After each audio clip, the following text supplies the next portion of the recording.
Employment and Labor Relations. When my constituents heard the first time that I was going into the Employment Ministry, they were very excited because they knew that all matters relating to their employment were going to be solved.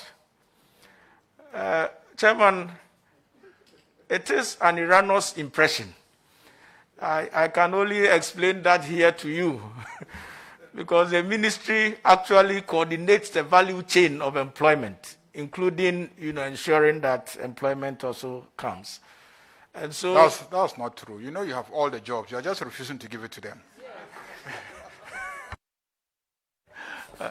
Please, that was said in jest. So that it is not reported, you'll be screamed if it was. During the elections, and this is off record, the General Secretary of NDC came to my constituency and said that your people, this guy, is supposed to employ all of you. and when he left there, it took me about 2 weeks to recover from that statement.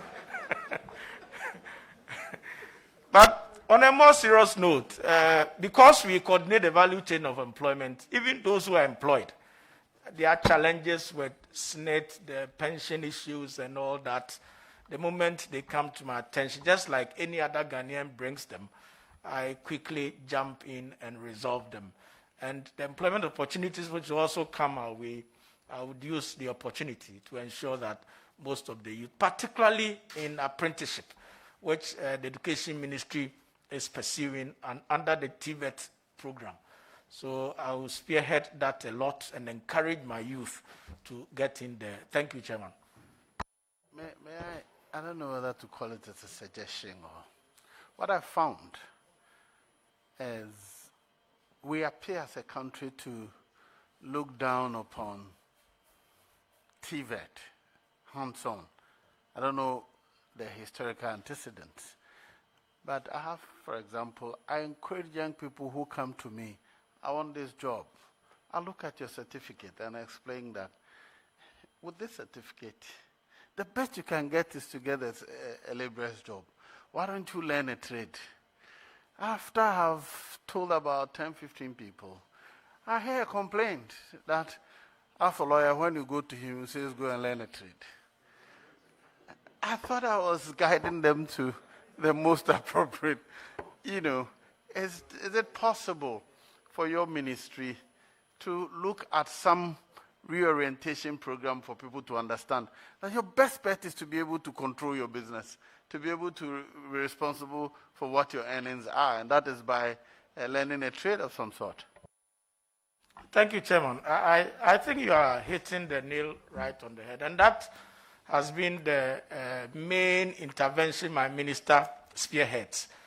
In fact, these skilled training institutions have been under us for some time, but for these, the last bills that were introduced by Education Ministry is taking them away to the TVET sector. He has always championed that we look at that sector, considering the fact that over 88% of our workforce finds ourselves in the informal sector. So what best of legacy would you bequeath to somebody if you gave the person a trade, of a sort? But just like the experience you had, the moment you even advise somebody to look at, elsewhere and learn a trade, the next you see groups meeting, then they are discussing you. That during elections, you didn't tell them to go and learn trade. Now they have finished, you have won, and you are advising them to go and learn trade. So it's a very difficult thing we find out. Both sides, I know my friends on the other side are going through the same thing. And so I'll discuss with my minister and then encourage him that we pursue that very rigorously. Yes, Honorable Jerry.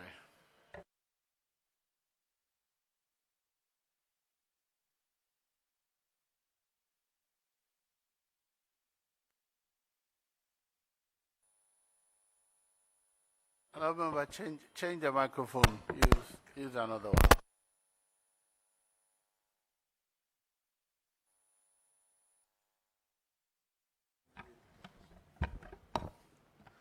Thank you very much, Mr. Chair.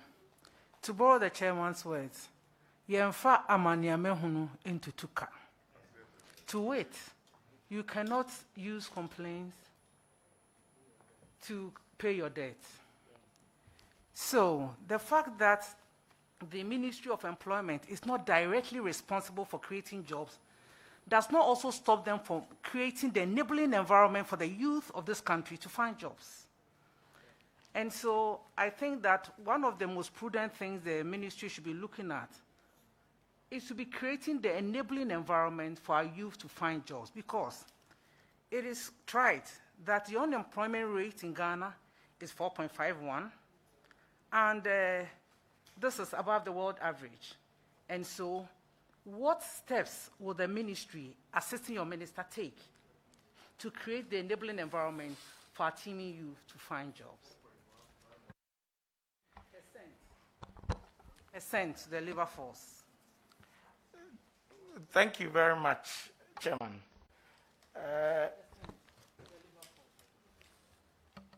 I think your question was even more of a suggestion than, and I'm grateful to you for pushing that agenda.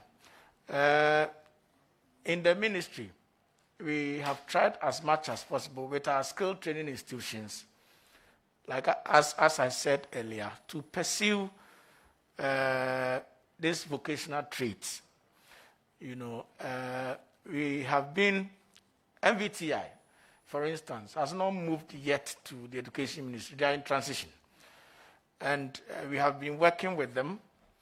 Every year, we sit with them, we revise their curriculum, we see how they are making sure that we give certificates to people and give them accreditation.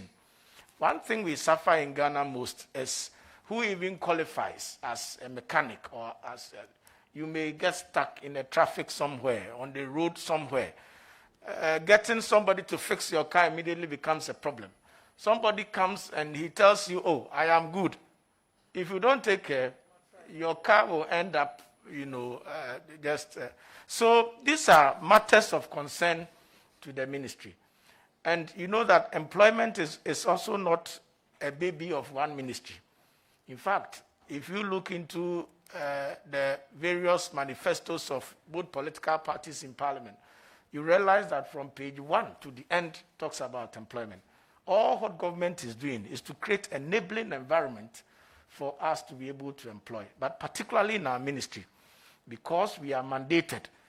It is on us to try and do this. And through the Youth Employment Agency, we have been partnering with institutions like NAPE and are coming up with things that are improving the employment opportunities.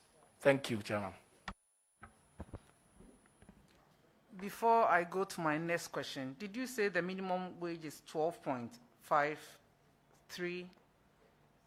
2021. Like, seriously. And we have tier 1, tier 2, tier 3. It's like giving an opportunity and taking it. I don't know how somebody who is earning 12.53 will do tier 1, tier 2, tier 3. Anyways, I hope that will be looked at subsequently. But let me move to my question of labor front. The Honorable Patrick Boama indicated that you've done well with the labor front, but just recently, the lab workers in the hospital were on strike, and your ministry could not stop them. It took the intervention of the health committee to let them call off the strike. Secondly, there are a lot of threats in the news of other organizations like the health workers who are threatening to go on strike. What is your ministry doing to stop them from embarking on the strike? Because most of the time we wait for them to go on strike, the havoc is caused before we listen to them and solve their problems for them. Thank you. Thank you, Chairman. My first reaction to your question is that strikes are inevitable. I mean, once we are in such environment, employee-employer relationships, you may once a while experience strikes. And for us in the ministry, we don't see them as something too bad, because anytime there is anything like that, we try to even delve deeper and understand the issues and ensure that, we resolve it once and for all. The issue of the laboratory strikes, most of the issues that come do not come, as it were, on a macro level for us to even go in. They are matters that come that are related to institutions within particular ministries. And that matter per se, in fact, after about 2, 3, 4 days, when we heard that the strikes were going on, my minister called me, whether or not I had heard, and then whatever he could do for me to assist him on the trenches. And therefore, we decided to even take action. My minister got in touch with NLC, the National Labour Commission, to see how they could bring them to order. Whilst letters had gone, of course, this was a matter bordering on life and death. So Parliament was also so concerned and also invited them to resolve it. So it is not that they had reneged on their duty to call off the strike, but because it was a matter of life and death, everybody was concerned. And therefore, Parliament, as one of the biggest institutions in Ghana, for me, I think that it was timely that Parliament went in to resolve that. The other matter of strike within the health sector,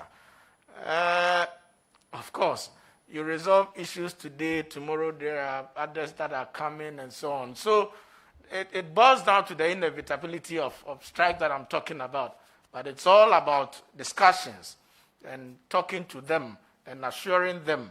And with the cooperation of the leadership of unions, we have all the time ensured that these things come to amicable ends. Thank you, Chair. It is because you added it to your credentials of stopping strikes. That's why I asked you anyway. What do you want to be remembered for when you leave the Ministry of Employment and Labor Relations, assisting your minister? Thank you, Chair.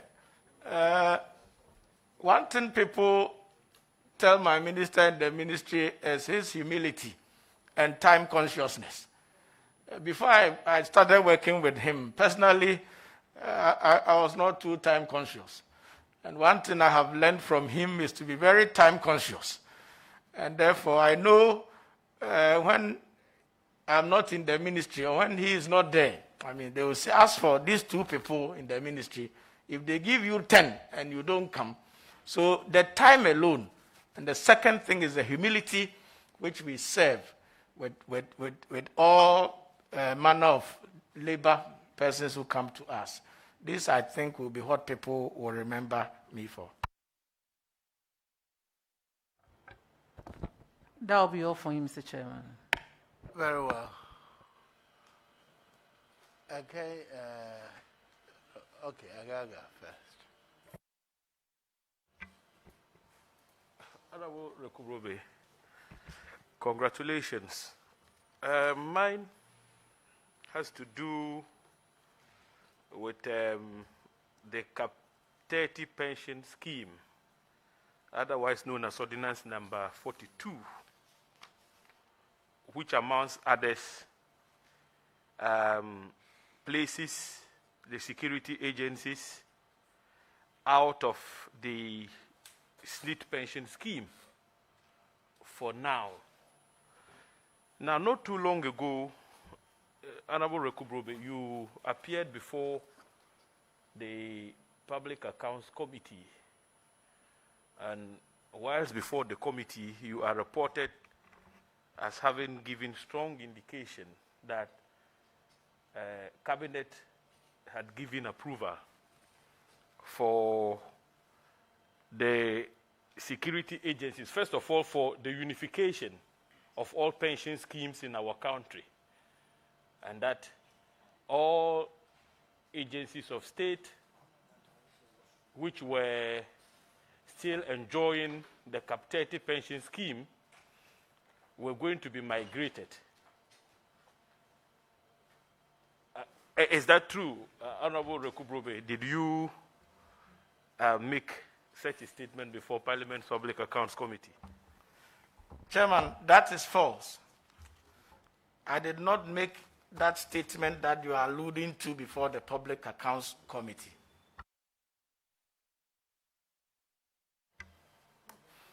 So you never gave indication anywhere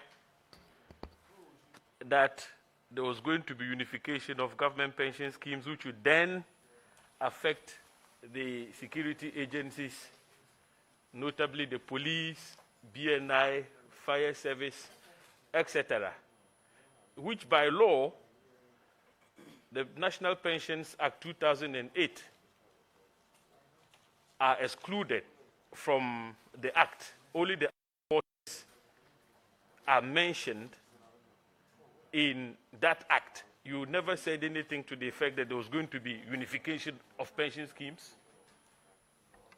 Thank you, Chairman. You have just alluded to the fact that the law itself even says that. The law, section 214, actually 213, actually says that. So it is not attributable to me per se saying it. It is the law that says that. But, Mr. Chairman, we have far moved from, what the law says, if you seek to implement, you don't do it on your own. You seek parliamentary approval to be able to do it. In the wisdom of Cabinet, this matter has been rested.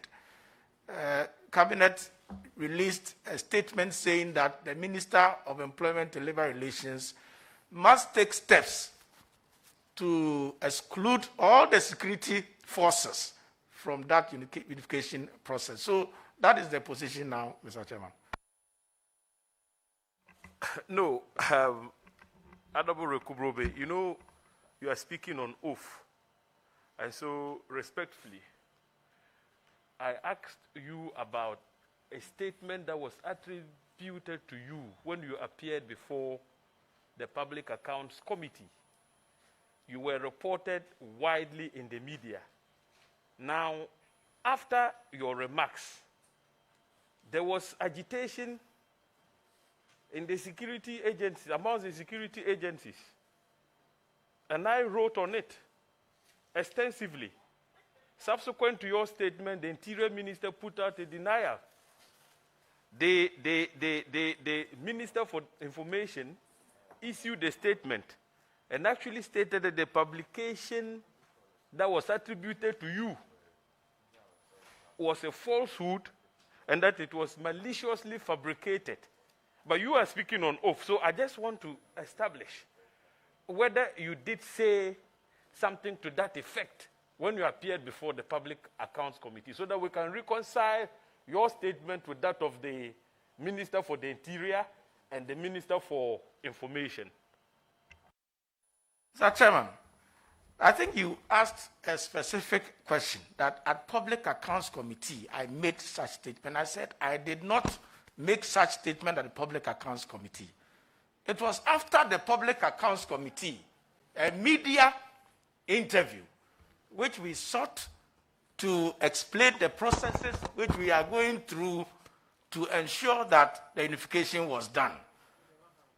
So it was not at the Public Accounts Committee that that statement was made. Thank you, Chairman. Anyway, Honorable Rekubrobe, the President in one of his State of the Nation addresses actually stated that steps would be taken to, as it were, amend Section 31 of the National Pensions Act to expressly include the security agencies other than the armed forces, which alone is a security institution mentioned under Section 31 as being exempt from a migration onto the SNP pension scheme. When would the amendment come before this House to calm down the nerves of the personnel of the police service, fire service, BNI, immigration, etc. Mr. Chairman, I am craving on your indulgence to approve of my nomination. And once I get to the ministry, I'll work closely with my minister and then ensure that this amendment comes. It's procedural. So I'll work with him and then it gets to you. Very well. Yes, one more part. Thank you very much. Honorable Rekubebe, congratulations for maintaining your position as the Deputy Minister of Employment. Honorable Chair, what is your view on child labor? And may I know if there's ever going to be a way of eliminating this practice from our society? Thank you. Thank you, Chair. Indeed, the issue of child labor has been very topical lately. And the 12th of June is World Day Against Child Labor. That's about 4 days away. And so the whole world is looking up to that day. So I am not surprised honorable member wants to know what child labor is. Honorable member,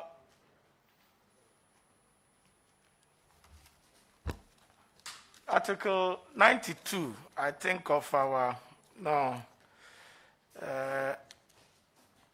Constitution talks about child labor, and it talks about anything that we would do to the child that would jeopardize the health, the education, and the well-being of the child is child labor. So no, it's. Let me. Chairman, Article 92 does not talk about child labor. We beg the nominee. We beg him. Yes. So the Constitution tells us that as much as possible, the welfare of the child, the health, the education of the child is paramount. So any activity. Why don't you talk about the Children's Act rather than the Constitution? Thank you, Chair. But those are the Children's Act even borrowed from the Constitution. So it's just anything that we do to jeopardize the health, education, and welfare of children are termed as child labor. And for us in the ministry, this is one of the key things which we have been working on, to the extent that we have the Labor Department has a whole unit dedicated to child labor, which we are working on. Mr. Chairman, we are doing this in collaboration with other sister ministries. The Ministry of Gender and Social Protection, the Ministry of Interior, all come in to assist on this. So this is an area which is of concern to the ministry. Thank you. Very well. Yes, Zuzu. Thank you very much, Honorable Chair. Congratulations again, Honorable Nominee. So my question has to do with community-based job centers.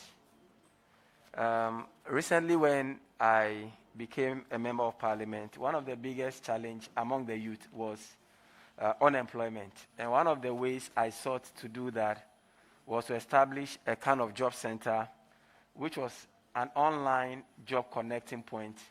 And then we also had models that had training and entrepreneurship. Now, I'm bringing this to bear because within 5 months of this project, we have 4,800 young people applying through the portal. We had about 1,499 that have been impacted so far. And this includes those who are connected to jobs and those who are in apprenticeship. Now, I see that model as something that can be implemented across all municipalities in the country. What would your ministry do in partnership with such private initiatives to resolve the problem of job creation or the problem of unemployment in our communities? Thank you, Mr. Chairman.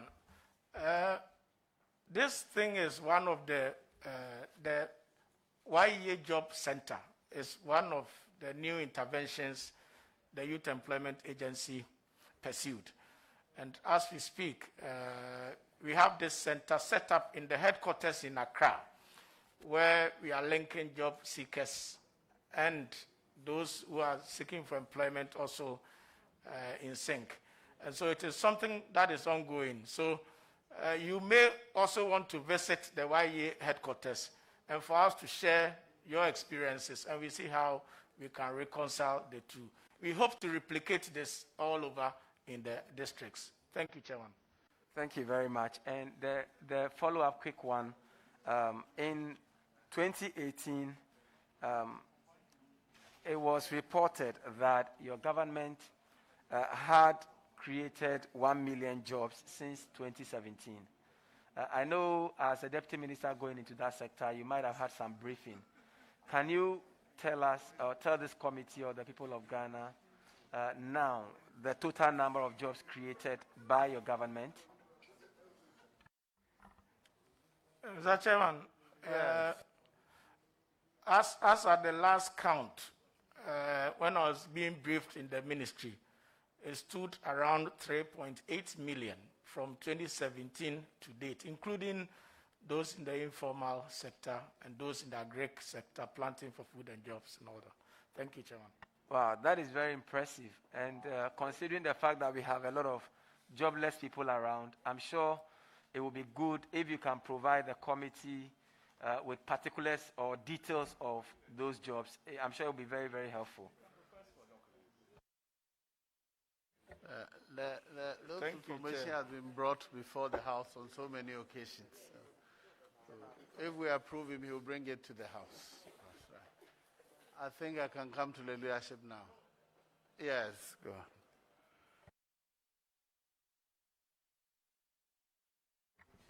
Thank you very much, Mr. Chairman. Congratulations, Honorable Nominee. Maybe to start on a lighter note first, the dawn of 7th January 2021 will go down in history as one day that will never be forgotten in the political annals of this country. A lot of things happened, many fallouts, some good, some bad. At the end of the day, history was made. A speaker who doesn't belong to the ruling government was elected after a fierce contest between him and one that was promoted and supported by the ruling government. Some of the fallouts included a video that went viral, suggesting that you did not cast your ballot on the day, and perhaps that contributed to the government-sponsored candidate losing. Was that the case? Mr. Chairman, well, you started by saying it was on a lighter note. So let's treat it on a lighter note and proceed. Thank you, Chair. Yes, but it's on a lighter note. Did you do it or did you not? Did you vote or did you not vote? Mr. Chairman, we have a speaker, so let's proceed. Thank you. Okay, I'll proceed.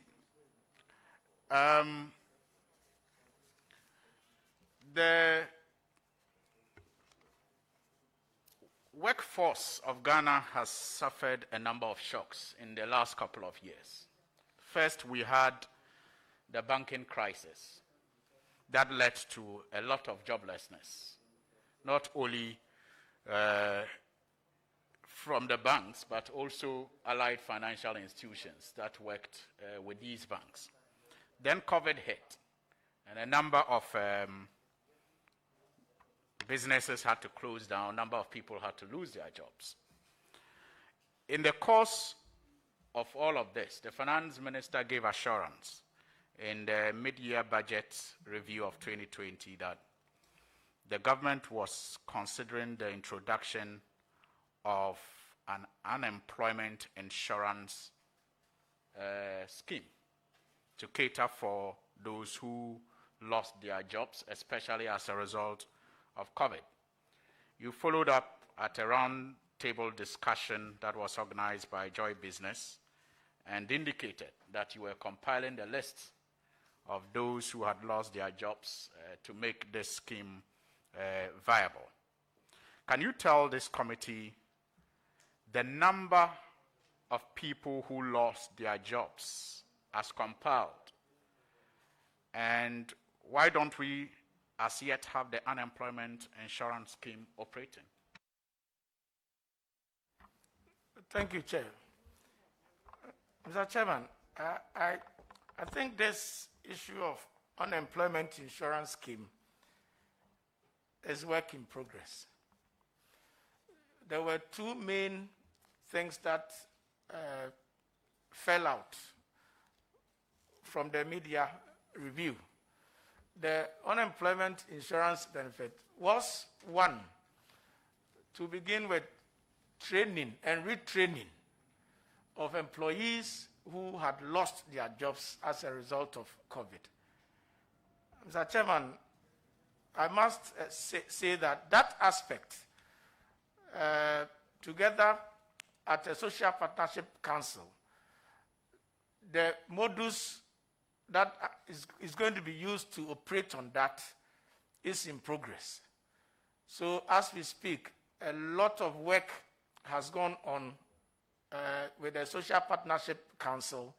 The Ministry of Finance released some monies in respect of this, and work is ongoing on.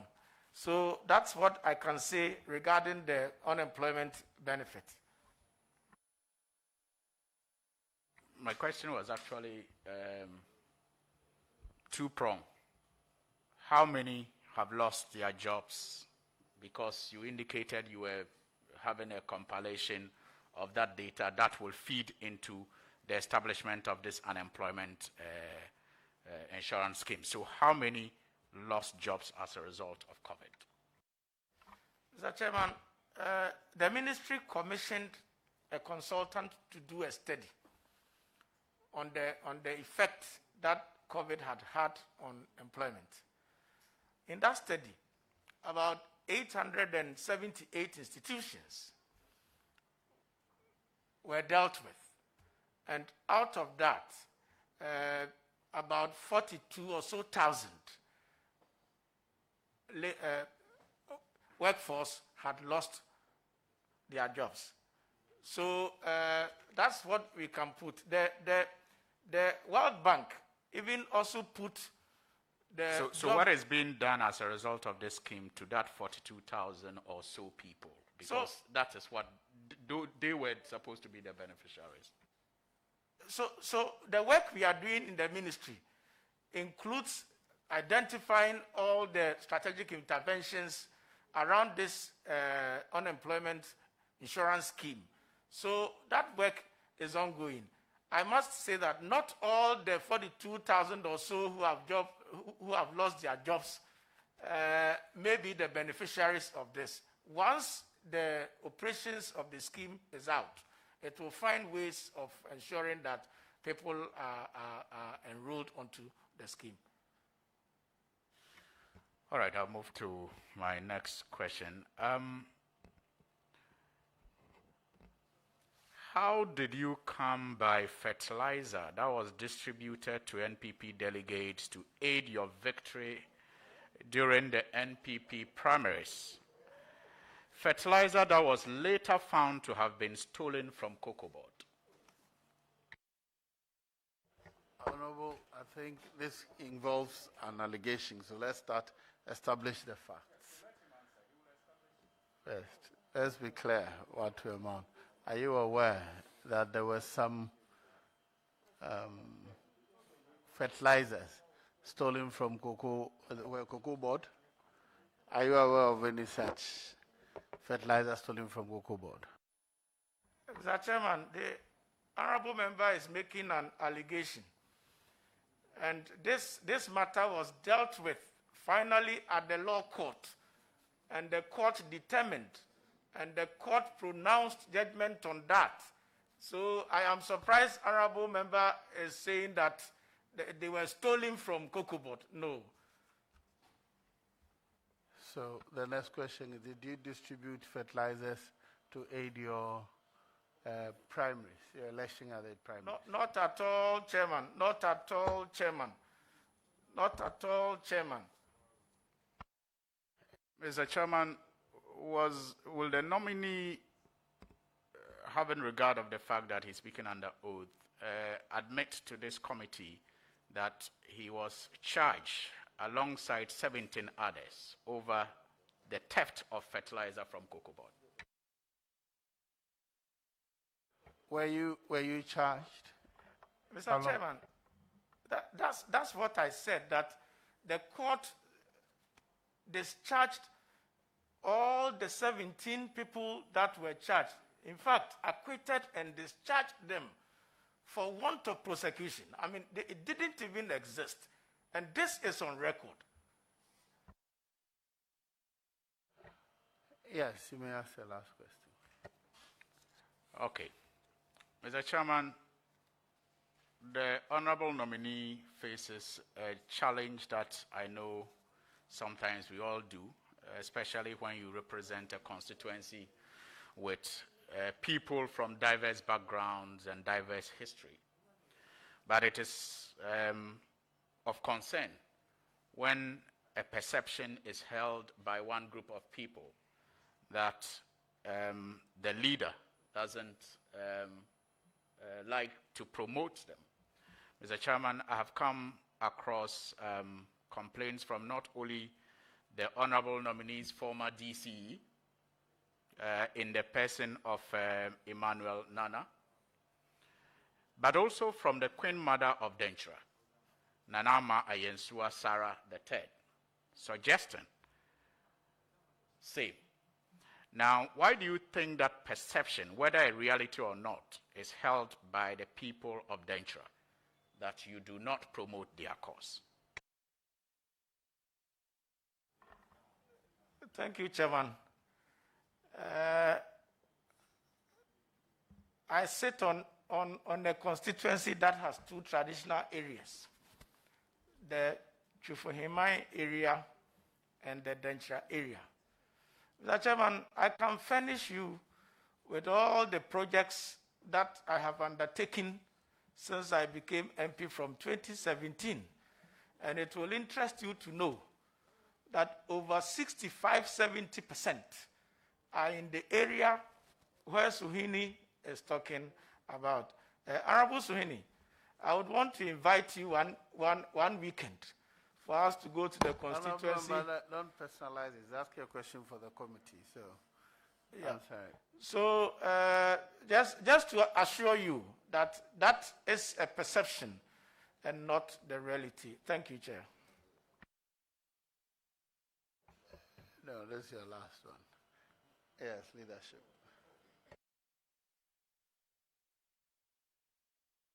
Please wait. He took the leadership position. He didn't use it at all. Yes, let me give him. Yes, please.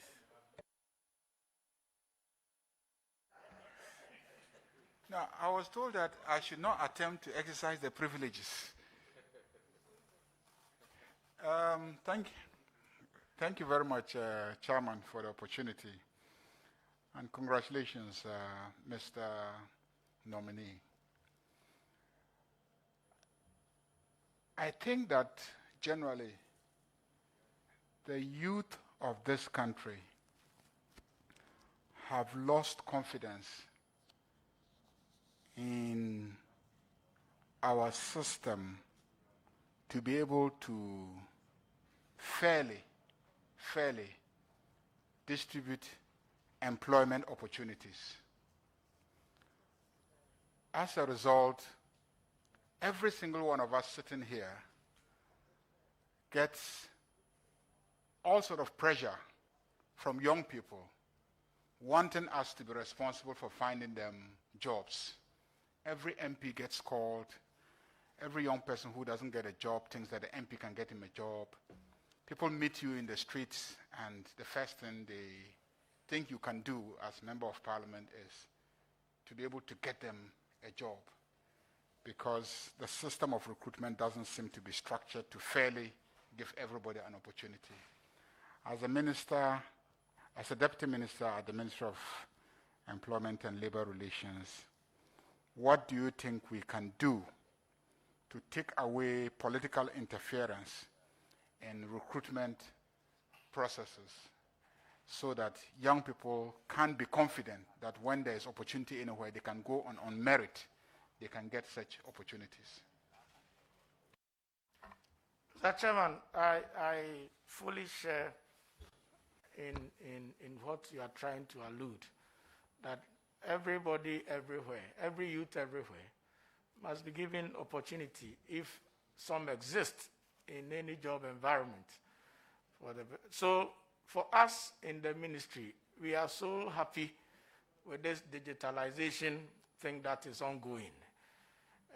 Indeed, most of the jobs that are coming up lately begin with going online to log in and all of those things, for which, I mean, once you go online and do so, I don't know, whoever sitting there has an opportunity to know your background or maybe your affiliation to political party A or B and all that. So for me, I think we must pursue the digitalization agenda so well that people have equal opportunity to make applications, and then we have a very transparent processes of also selecting people for jobs. Once this is done, I'm sure the human interference, the human face that is given to such opportunities taken out, we shall be getting closer to the realistic thing that you are trying to allude. Thank you, Chair. Yes, Honorable. Yeah, thank you very much, Mr. Chairman. I don't have much, but just to take him to his CV. I'm also a product of the Department of Planning, KNUST. And I see you have a certificate here, you say MSc Planning. Is that really the certificate? Yes, Chairman. Was it not the one that we called Spring? Yes, Chairman. It was the one we called Spring. So is it not MSc Planning and Management? It's MSc Planning. Mr. Chairman, let me look at the certificate itself very well and be able to tell you. Development Planning and Management. MSc Development Planning and Management, Chairman. When you say the certificate is MSc Planning, and I'm from that department, I get worried because I knew that that's not the description of that certificate. So maybe you need to take steps to correct that. Thank you, Chair. The Chairman, if you look at the CV again, on employment history, there's indication on the C that October 1st, 2016 to date, lawyer in the Chambers, Cape Coast. Even as Deputy Minister for Employment, you are still practicing in this chamber. Is that what it means? Chairman, before I became a Deputy Minister, I got clearance from Office of Profit. So in the event that I was called to do some work there, why not? I'll do work in the background. Thank you, Chair. So you were still working there, even though you were a deputy minister? Chairman, my license was there, but for the portfolio which I occupied, I could not get time to go and work. So is it not better to indicate it appropriately since you became deputy? Because when you say from October 1st to date, yes, you'll have taken the Office of Profits certificate from Speaker that have authorized you can work. But since you've not been able to work there, don't you think it is better to limit it to indicate that you are no longer in the chambers? Or you still believe that when an opportunity comes, you go there and work? Mr. Chairman, I am guided. Thank you. Yeah, the reason why I'm saying this is that you notice that of late there's a lot of complaint about MPs, politicians, and what have you, taking public time to go to school and do other things. Yes, it's permissible, like you know, if you take the Office of Profit and you are given certificate, and you can prove to the committee that the work there would not interfere in any way with your functions, you are allowed to do that. So where you are not really doing it, I thought it would be better to indicate that.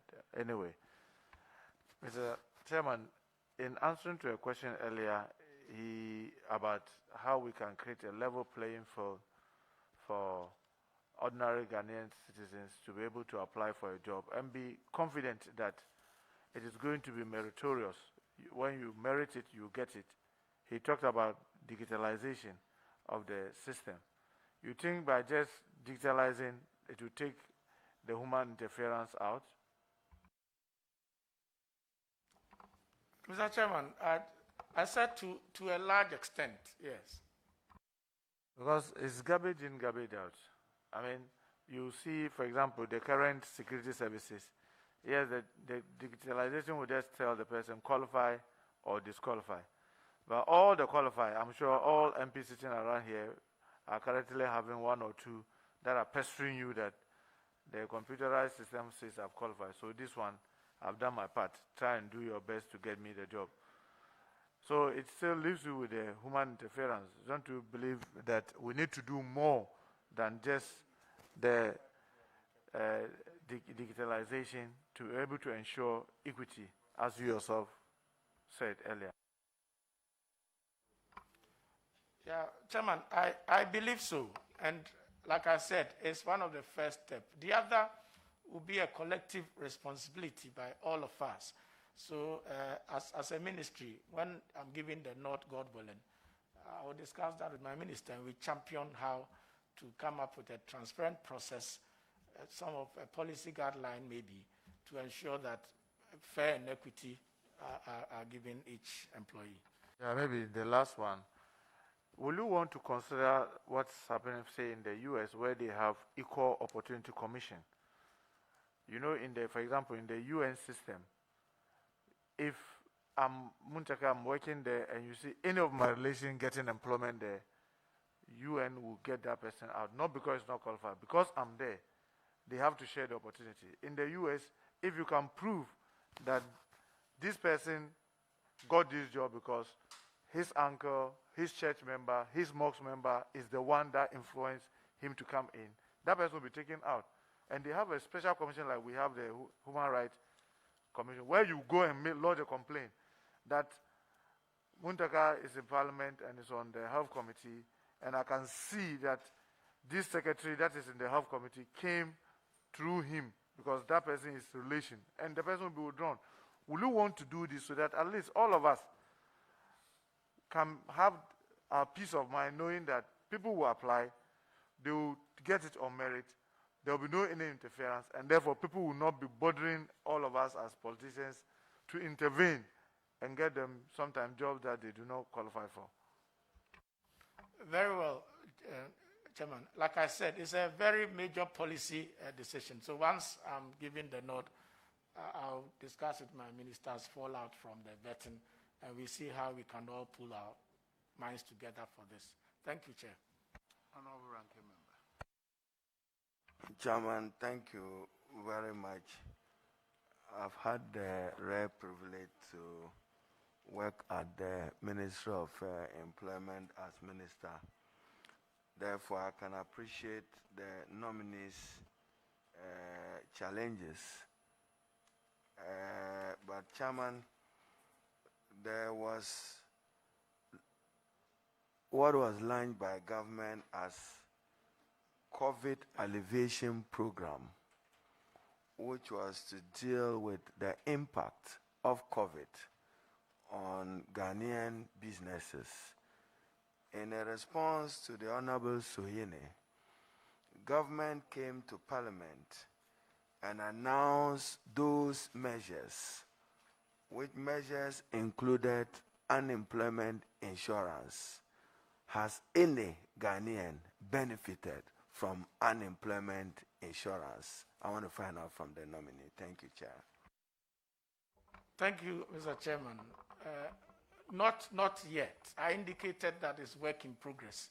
Thank you very much, Chairman.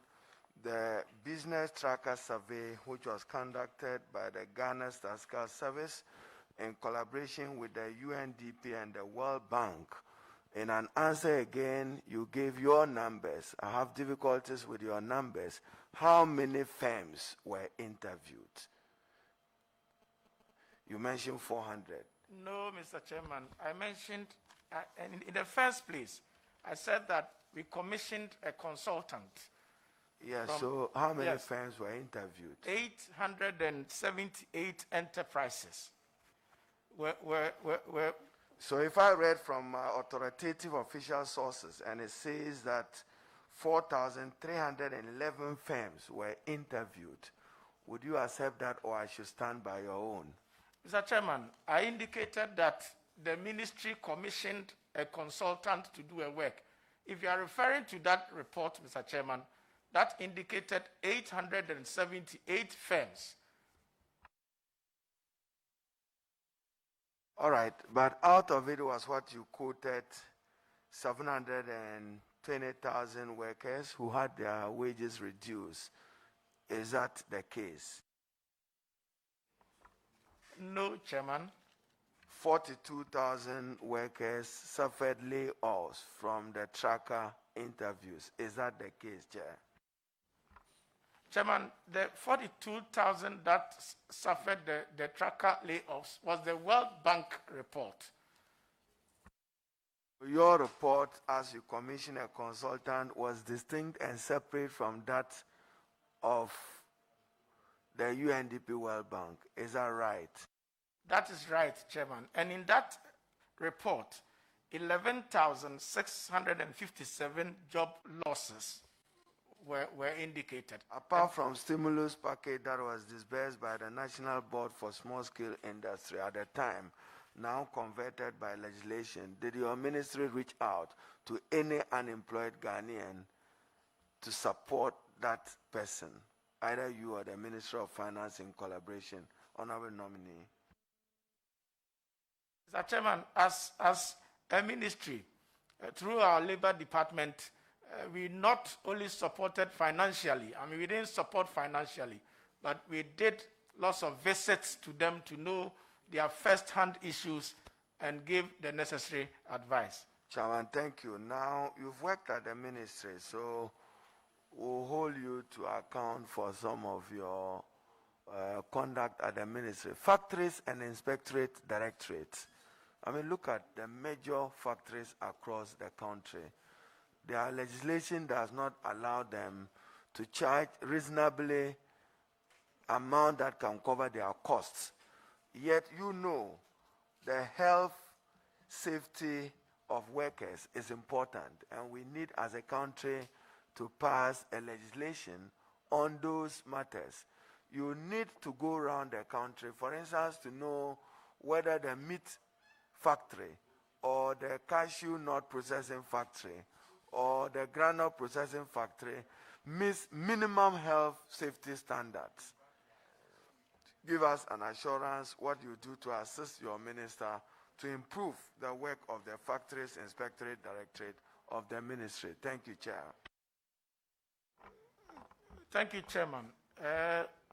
My minister is in the process of even initiating a bill around the occupational safety and health to strengthen the Department of Factories Inspectorate. So I give you the fullest assurance that once you approve my nomination, I'll work with my minister in pursuit of your suggestion. Thank you, Chair. Thank you, Chairman. Chairman, one of our major problems as a country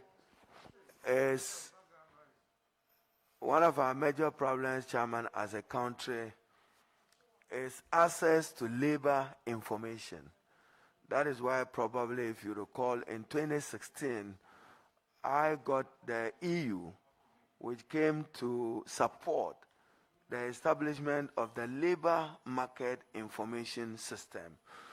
In an answer to a question to the Honorable Ejare, I believe, you mentioned the matter of labor departments, the links.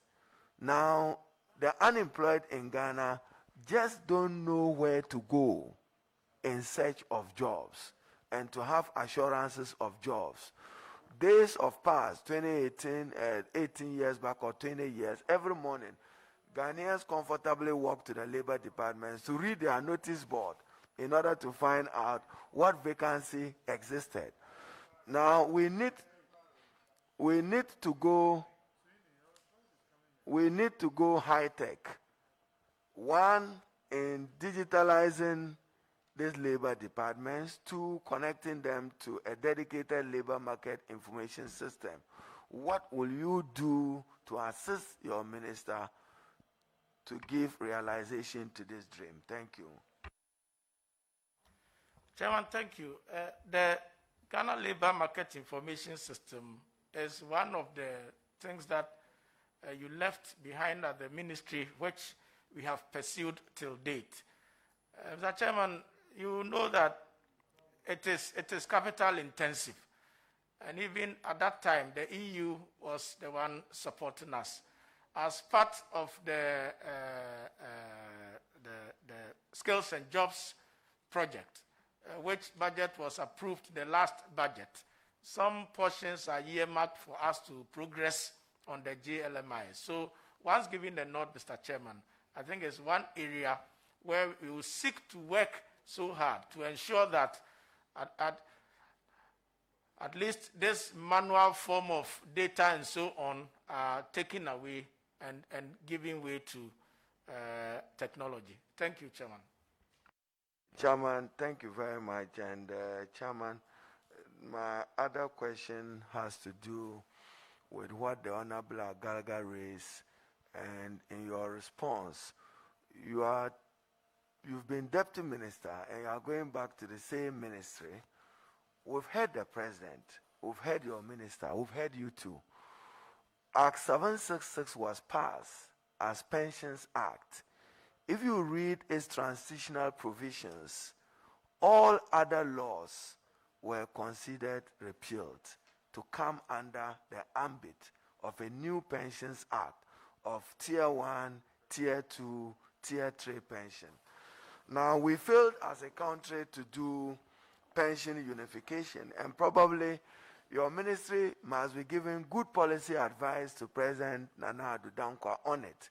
Because when you take immigration, they are at a different level. You take the Ghana Armed Forces at a different level of pensions. You take the police service at a different level of pensions. That is why the idea of unification was mooted, and I still recall even submitting a cabinet memo to President Mahama at the time on it. Now, President Nana Addo Dankwa has announced, supported by the ministers, that look, all security agencies should be under Cap 30. You know that the police service regulations is a Cap 30, no. So we expect you and your minister to come to Parliament, and you must give us timelines. Amendment, as the Honorable Agalga referred to, at Section 31 of Act 766 will have to be reviewed. Give us an assurance of timelines, how you and your minister will give meaning to this. Thank you. Mr. Chairman, the difficulty I have is my status, if you approve of me as a deputy minister to give timelines.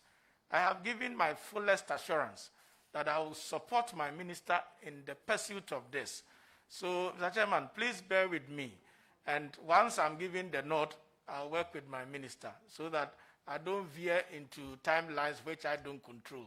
Mr. Chairman, thank you. Chairman, once we are scrutinizing an employment minister, we know that you remain the policy advisor to the president on it and some of your colleagues. And Chairman, this is my view. For instance, we know you are not directly involved. Immigration Service does recruitment. Ghana Police Service does recruitment. The Ghana Armed Forces does recruitment. Many of them these days don't do it through the known advertised public advertisement. Known, the channels. It will be in Times, it will be in the Ghanaian newspapers of Daily Graphic. Now, but my suggestion is that Ghana is divided into 275 constituencies. Now, to ensure fairness and to ensure fair representation of all the diverse groups in Ghana, why not place the adverts in their constituencies? Then we know that if immigration, police, and the military were to recruit at least 2-3 persons from each of the 275 constituencies would have gotten absorbed into the particular service. What's your thinking on that? Thank you, Chair. Mr. Chairman, fantastic thinking. So once I'm giving the note, I'll discuss it with my minister and we push it forward. Thank you, Chairman. And then, Chairman, again, Labor Department, in a very sorry state, as you know, whether nationally or regionally, and there must be plans to refit the Labor Department. But, Chairman, again, a major problem, I know you are not minister, but we say so that those who are evolving policy will be guided. The Labor Department is responsible for the licenses of those who get these domestic workers abroad. Now they go abroad, and we are told that they were recruited by an illegal employment agency. And we will have some of you admitting before committees. How do we get a stop to it? Because, for instance, the Arab Gulf, whether it's Bahrain, it's Kuwait, it's Jordan, it's Oman, it's Dubai, are interested in recruiting persons to work for them. But they want it regularized in a manner that is decent, that the young girls that are sent there are not abused. What will you do? I'm currently even aware that there is a ban. When will you lift the ban? And assisting your minister to do so. Thank you, Chair. Thank you, Mr. Chair. I think this area which you have asked is very much an area where most people are also interested. The ministry put in place measures through the Labor Department to stop some of these illegal transfers of labor to particularly the Gulf states. They worked in consultation with the Ministry of Interior. Getting Ghana Immigration Service to support and even block some of the export of some of this labor to the Gulf. Unfortunately, you find people going through Togo and even through Cote d'Ivoire on unapproved routes to carry out this trade.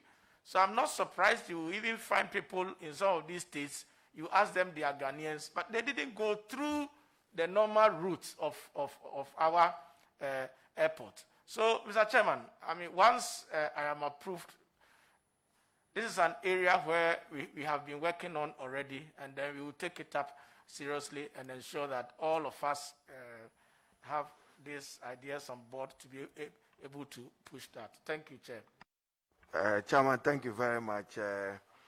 I note that there is some stability in the labor front. Many of the insidious conflicts were dealt with, largely which were associated with the management of second-tier pension funds and what went into the reserve fund, which was set up at the Bank of Ghana. But, Chairman, I'm holding with me here the report of the Auditor General on the public accounts of Ghana, public boards, corporations, and other statutory institutions for the period ending 31st December 2019.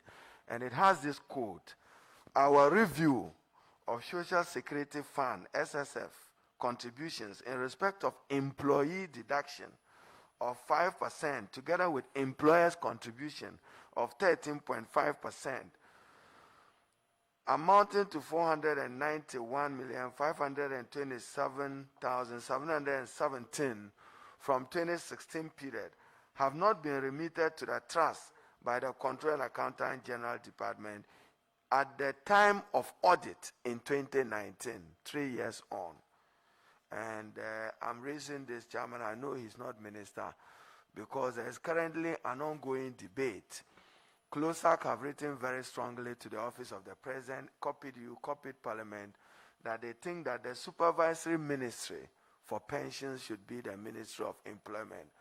I had that benefit from President Mahama asking me to supervise pensions. Now, things have changed. Will you follow up on this to ensure that pension funds are safe and secured? Thank you, Chair. Very much so. Chairman, payment of outstanding salaries of workers of the defunct National Mobilization Program. You have any knowledge of it, and what would you do to ensure that they get what they deserve? Thank you, Chair. Mr. Chair, when I'm approved and it comes to my notice, I will delve into it and ensure that the right thing is done. Is government owing Tier 2 pensions, and how much, to the best of your knowledge? Are there any outstanding obligations that have not been settled? Mr. Chairman, to the best of my knowledge, all the monies held in the TPFA have been transferred. However, as and when some institutions come perusing through their data and give us information that they are reliably informed per their data that they've not received, we have worked with controller. In the last case was the Senior Staff Association. We worked with controller, and about 41 million has been transferred as part of their pension funds, of their Tier 2 funds. Thank you. Chairman, you say under oath that there is no outstanding obligations in respect of arrears standing against Tier 2 pension. Is that right? Mr. Chairman, I did not say that.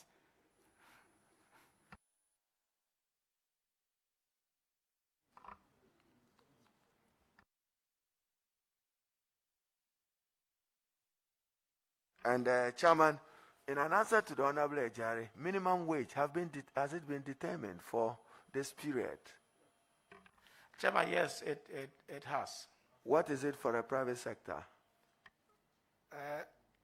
It's for 2021, it's 12 cedis 53 pesos, an increase of 6 percentage points over the 2020 minimum wage.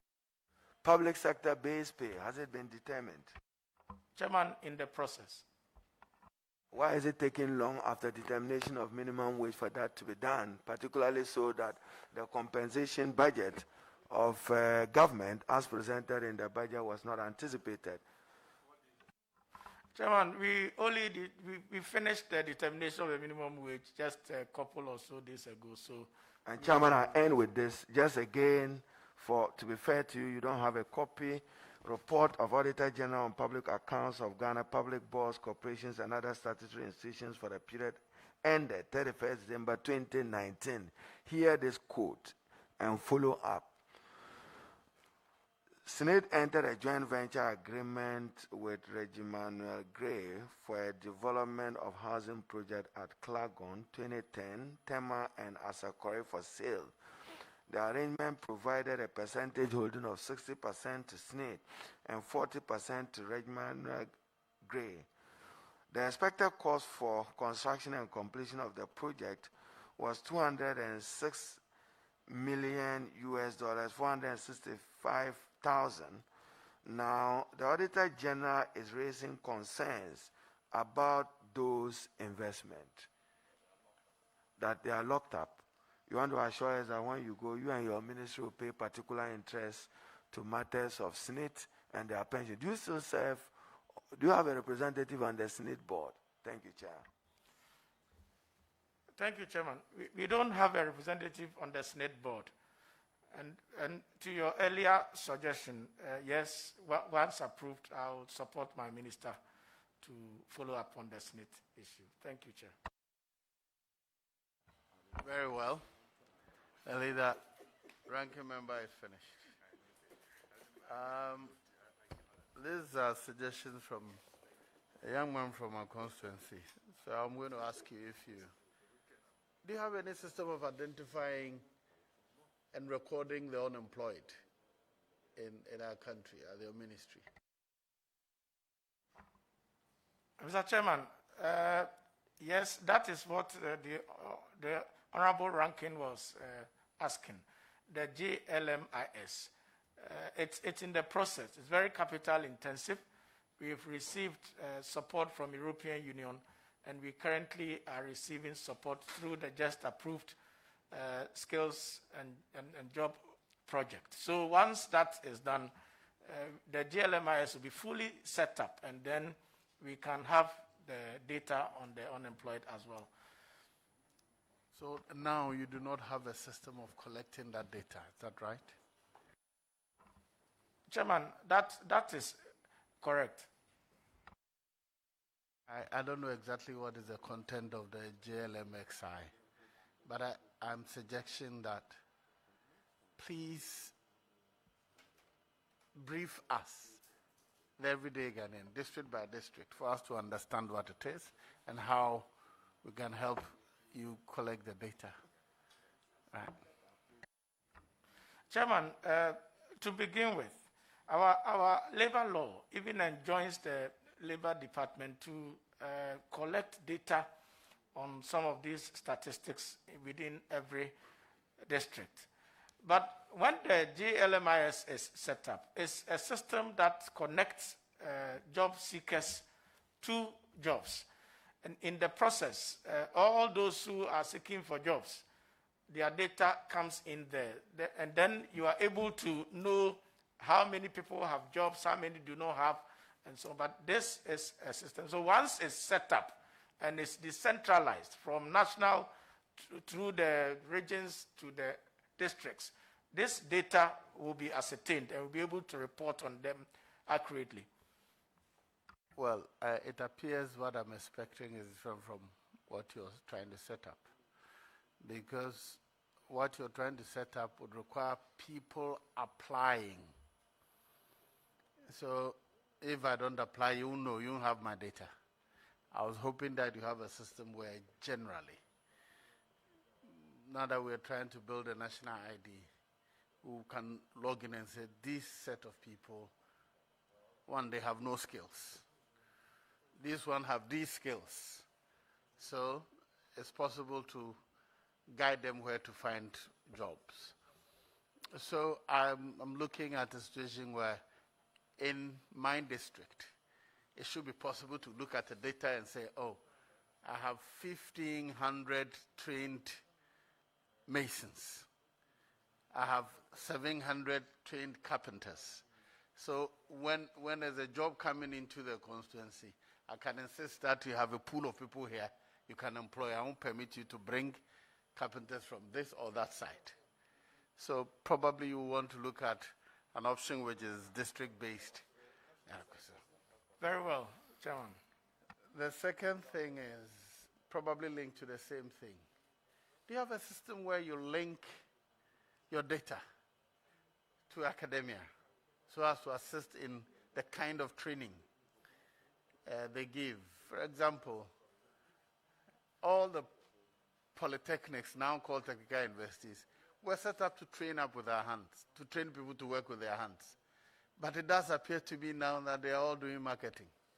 They are graduating more marketing, what do you call them, HR, procurement graduates, more than the hands-on, science and technology systems. Is that in any way, or do you have a system in influencing the kind of training through your data with academia? Chairman, currently, no such system exists with us, but there's a discussion ongoing, especially given the current nature of jobs across the globe and the way the world of work is changing, and how we also ought to look at, the workforce that are needed for particular skill sets and so on. This is a discussion that is ongoing. So my minister has plans to even have a national forum where he wishes to, one of these days, bring to our attention for all of us to be together and start thinking along the lines that you are proposing. So once I'm approved, I would discuss this with him. That is something we need to take it up and support him to roll it out. Thank you, Chair. Thank you.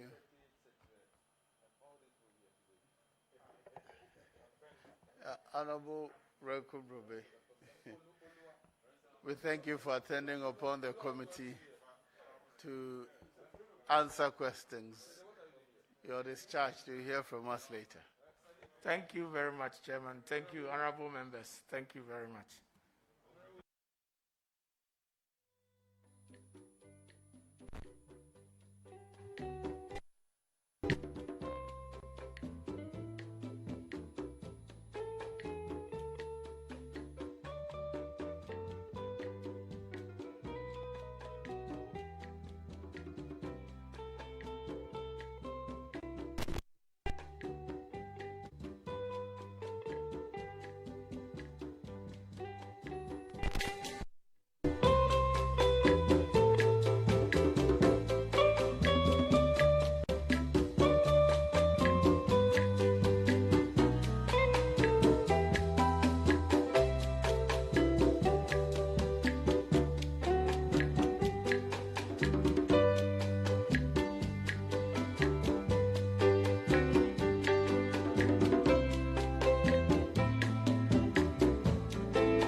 I, Kofi Amankwa Menu, swear by Almighty God swear by Almighty God that the evidence I shall give before this committee that the evidence I shall give before this committee touching the matter in issue shall be the truth, the whole truth, and nothing but the truth. So help me God. So help me God.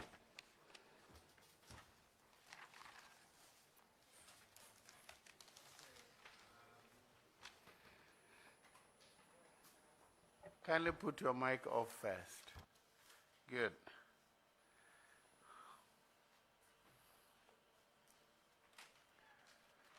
Kofi Amankwamenu, Honorable Member for Achemakwa Ngoma. This is the first time you're appearing before us at this committee. Yes, Mr. Chairman. Right.